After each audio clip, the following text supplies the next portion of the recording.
Hey everyone, have you been hunting for a synth that actually feels like it was built for real musicians instead of just Instagram demos? You know the ones I mean, the gear that looks cool but ends up collecting dust because it's more about the flash than the sound. Well, I've been living with the Moog Matriarch for a few weeks now, and I'm ready to tell you whether it actually delivers or if it's just another overhyped piece of gear.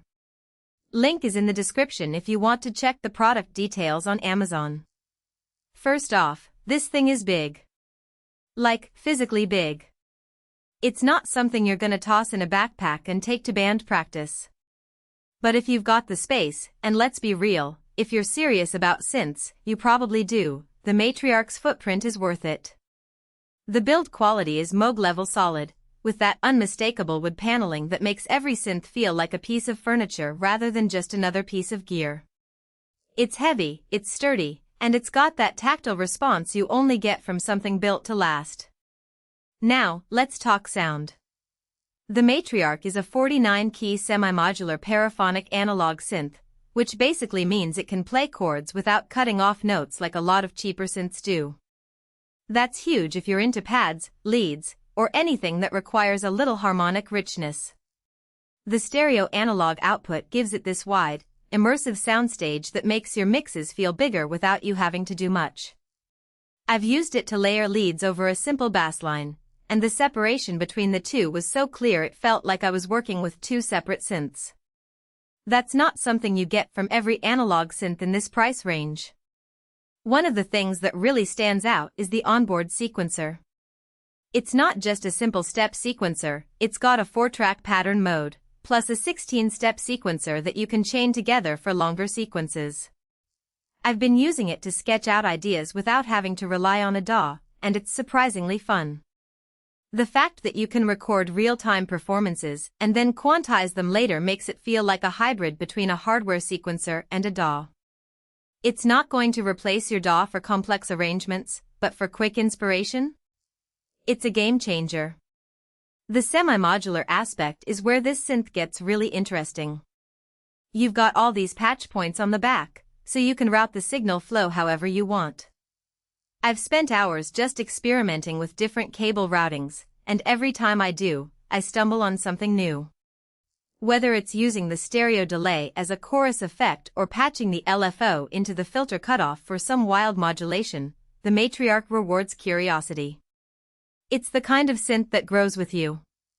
If you're the type who likes to tweak and experiment, this thing will keep you busy for years. Another thing I love is the arpeggiator. It's got a bunch of modes, up, down, random, and even a latch mode that lets you hold notes indefinitely. I've used it to create these hypnotic, evolving patterns that sound way more complex than they should for something this straightforward. It's perfect for ambient textures or even just noodling around when you're stuck for ideas.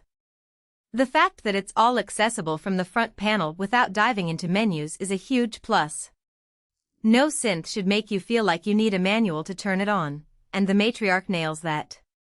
Now, let's talk about the carry case.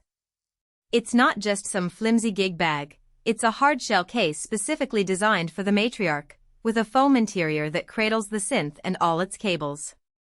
If you're someone who gigs or just moves your gear around a lot, this case is worth every penny. It's got pockets for your power supply, cables, and even a few extra patch cables. I've thrown this thing in the back of my car more times than I can count, and the synth has arrived unscathed every time. That's peace of mind you can't put a price on. Of course, no synth is perfect, and the Matriarch has a few quirks. The biggest one is the power consumption.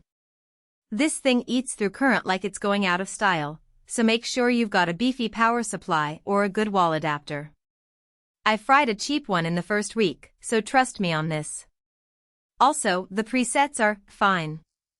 They're not bad, but they're not what this synth is about. The real magic happens when you start patching your own sounds, so don't expect to load up a preset and call it a day. Another thing to keep in mind is the learning curve. If you're new to synths, the Matriarch can feel overwhelming at first. There's a lot going on, and the manual is more of a reference than a tutorial.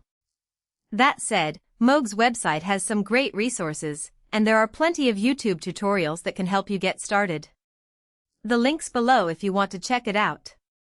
Happy patching!